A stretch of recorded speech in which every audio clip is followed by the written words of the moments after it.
This story comes from a book called Man's Search for Meaning.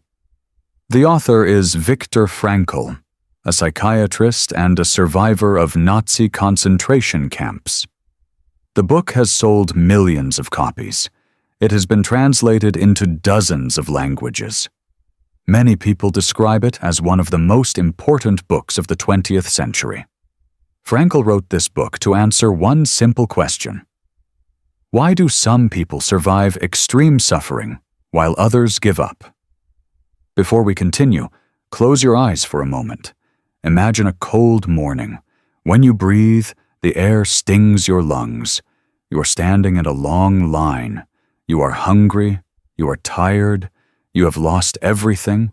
Your belongings, your loved ones, even your name is gone. All that remains is a number. You do not know what will happen next. In this place, death is always close.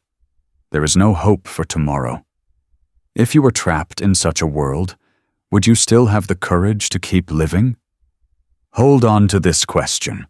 The story has only just begun. Before the camps, Viktor Frankl lived a normal life. He was a doctor in Vienna. He studied the human mind. He helped patients who felt lost, hopeless, or afraid of life. Frankl believed that people need a reason to live. He believed meaning gives strength. Even before the war, this idea guided his work. Then history changed his life. Frankl was arrested with his family. They were forced onto trains. They were sent to concentration camps. In one moment, his career disappeared. In one moment, his future plans ended. He carried one thing with him: a manuscript. It was his life's work. Notes for a book about meaning and purpose. Ideas he hoped to share with the world. When he arrived at the camp, the guards took everything: his clothes, his possessions, his manuscript. Years of thinking vanished in seconds. At that moment, Frankl understood something painful. Everything he built could be destroyed. Nothing external was safe. He stood there, cold and silent, holding nothing. A question formed in his mind. If all meaning can be taken away, is there any meaning left? This question followed him into the camp. The train doors opened. Cold air rushed in. People were pushed out. Shouting filled the platform. Orders came from every direction. No one explained anything. Men, women, and children were separated. Families were split in seconds. Many never saw each other again. Frankl stood still, trying to understand where he was. The place felt unreal, like a bad dream that would not end. Guards pointed. Lines formed. Everything moved fast. There was no time to think, only time to obey. Soon, names no longer mattered. People were counted, recorded, and marked. Each person became a number. This moment changed something deep inside. When your name disappears, your past begins to fade. Your job, your education, your social status, none of it mattered here. Frankl noticed something important. Some people cried, some people shouted, others went silent. Faces emptied of emotion, eyes looked straight ahead. The mind began to protect itself. Fear was everywhere, yet many felt strangely calm. Shock created distance. Pain had not fully arrived. That first day was not about suffering. It was about confusion. People still hoped this might be temporary. They believed reason would return. Frankl knew better. He sensed that life had entered a new stage. A stage without rules, a stage without mercy. As night fell, he asked himself a quiet question. What happens to the human mind when reality becomes unbearable? Life in the camp followed a simple rhythm.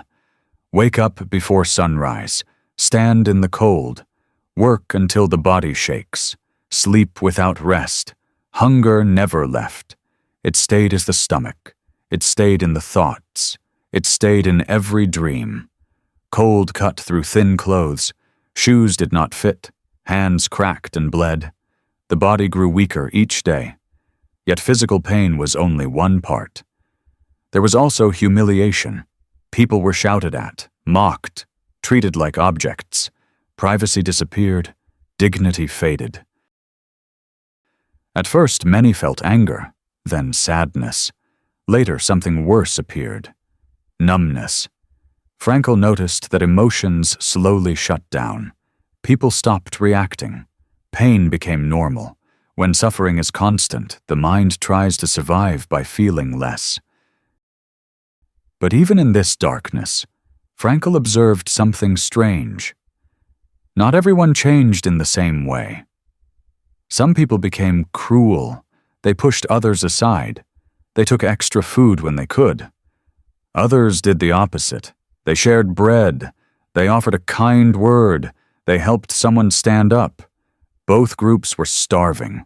Both groups were exhausted. Yet their inner worlds were different. Frankel watched closely. He realized the camp did not decide who people became. It revealed who they already were. Every day brought the same question, spoken or unspoken. Will I protect only myself, or will I remain human? This question mattered more than strength, more than intelligence, more than luck. And slowly, Frankel began to see the pattern. Survival was not only about the body. Something deeper was at work. Frankel came to a quiet realization. Everything around him was controlled. Food, movement, time. Guards decided who worked. Guards decided who rested. Guards decided who lived another day. The human body could be broken. The human will could be pressured. Yet one space remained untouched. The inner world. Frankel saw that even in the camp, people still made small choices. Some chose to curse the day. Others chose silence. Some chose to steal. Others chose restraint. These choices were tiny, almost invisible. But they mattered. Between what happened and how a person responded, there was a narrow gap. Inside that gap lived freedom. Frankel understood that suffering itself did not destroy people. Loss alone did not end the will to live. People collapsed when life felt empty. Those who had a reason to continue held on longer. A memory, a promise, a task unfinished. Meaning became protection. Frankel asked himself a hard question. If nothing could be changed outside, what still depended on him? The answer was simple. His attitude, his inner stance toward pain. Each day he tried to live as if his suffering carried purpose, not because it felt fair, because it felt necessary. This belief gave him direction when all paths seemed closed. The camp could take everything else.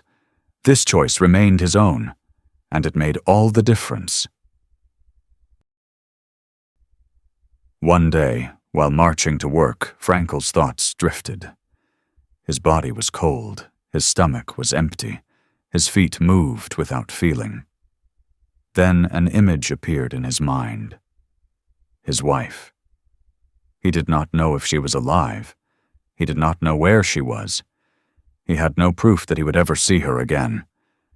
Still, the thought of her changed something inside him. For a brief moment, the camp disappeared. Frankel realized something surprising. Love did not need a physical presence. It did not require certainty. It existed even in absence. In that moment, he understood that love reaches deeper than suffering. It goes beyond hunger, fear, and pain. Many prisoners survived by holding on to someone in their thoughts, a child, a parent, a partner. These inner connections gave them strength. Love became an anchor. It reminded them that their lives still mattered to someone, that their pain was witnessed, even if only in memory. Frankl later wrote that love is the highest goal humans can aim for, not comfort, not success, connection. Even in a place designed to erase humanity, love kept the human spirit alive. As Frankl walked through the snow, he asked himself, if love can exist here, in the worst place imaginable, what does that say about its power? And what does it say about us? This realization stayed with him. It would shape everything he wrote later, and it would offer a quiet answer to those searching for meaning in darkness. Frankl began to see suffering in a new way. Pain was unavoidable in the camp. No one escaped it. No one was protected from loss. Yet suffering alone did not decide a person's fate. Frankl noticed a clear difference. Some people asked one question again and again. Why is this happening to me? This question led to anger. It led to despair. It drained what little strength remained. Others asked a different question. What does the situation ask of me? This shift changed everything. When suffering felt meaningless, it crushed people. When suffering carried purpose, it became bearable. Frankl saw men survive terrible conditions because they believed their pain served something beyond the present moment. Some wanted to reunite with family. Some wanted to finish important work. Some wanted to prove that life still had value. Meaning did not remove pain. It gave pain direction. Frankl understood that humans can endure almost any how when they have a strong why. This idea slowly became the heart of his thinking. Suffering stopped being only a tragedy. It became a test of values, a test of inner strength, a test of responsibility. Each day asked the same silent question. How will you carry this? Frankl chose to carry it with purpose. This choice did not save him from pain. It saved him from emptiness. And in a place where emptiness killed faster than hunger, that choice meant survival. One day the camp gates opened. The guards were gone. The rules vanished. The prisoners were free. Yet freedom did not feel joyful at first. Many people felt confused. Their bodies were alive. Their minds felt empty. For years, every action had been controlled. Every decision had been made by someone else. Now, no one gave orders. Some people walked without direction. Some could not feel happiness. Others felt nothing at all. Frankl noticed a strange problem. Suffering had ended, but meaning had not returned. This inner emptiness frightened him. People had lived only to survive. Now survival was no longer the goal. Many asked a painful question. What do I live for now? Frankl saw that freedom alone was not enough. Without purpose, freedom felt heavy. He called this state an inner void, a quiet sense of meaninglessness. This problem did not belong only to former prisoners. Frankl saw it later in ordinary people. People with comfort, people with safety, people with endless choices. They felt lost all the same. The camp had destroyed meaning through suffering. The modern world destroyed meaning through distraction. Different paths led to the same emptiness. Frankl understood something important. Life always demands an answer. Silence is also an answer. So he began to shape his message. Meaning must be discovered. It cannot be handed to us. And this discovery becomes even more urgent when pain disappears. Because without meaning, freedom feels like falling. This insight would guide the rest of his life. After the war, Frankl returned to his work. He listened to people who felt lost. They were not starving. They were not imprisoned. Yet they felt empty. Frankl shared what he had learned. Meaning does not arrive by accident. It is not found in comfort. It is not guaranteed by success. Meaning appears when life asks something of you. Frankl described 3 main paths. The first path is creating, doing meaningful work, building something that did not exist before. The second path is connection, caring deeply for another person, allowing love to shape your choices. The third path is attitude, facing unavoidable suffering with dignity. Not everyone can change their situation. Everyone can choose how they face it. Frankl believed this choice defines a person. Life does not promise happiness. It asks for responsibility. Each moment brings a quiet question. What will you do with this moment? Meaning grows from your answer. This idea challenged many people. They expected life to give them purpose. Frankl asked them to give purpose to life. This shift changed how people saw their pain. Struggle became a task. Hardship became a call. Meaning did not remove fear. It gave fear a place. And slowly people began to stand straighter. They felt seen by life again. That feeling made them stronger than comfort ever could. You may not face extreme suffering. Your pain looks different. It might be stress, loneliness, a sense of being stuck. Yet the question remains the same. What gives your life meaning right now? Frankl believed this question belongs to everyone, at every age, in every situation. Waiting for perfect conditions will not help. Meaning appears in imperfect moments. It shows up when you take responsibility, when you care, when you endure with purpose. You do not need a dramatic story. You need honesty. What is life asking of you today? Not tomorrow, not someday. Today. This question brings clarity. It pulls you out of distraction.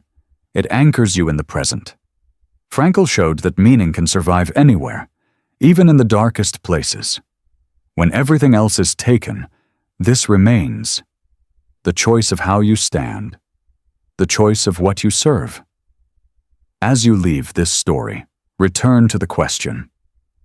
If suffering appears in your life, what meaning will you give it?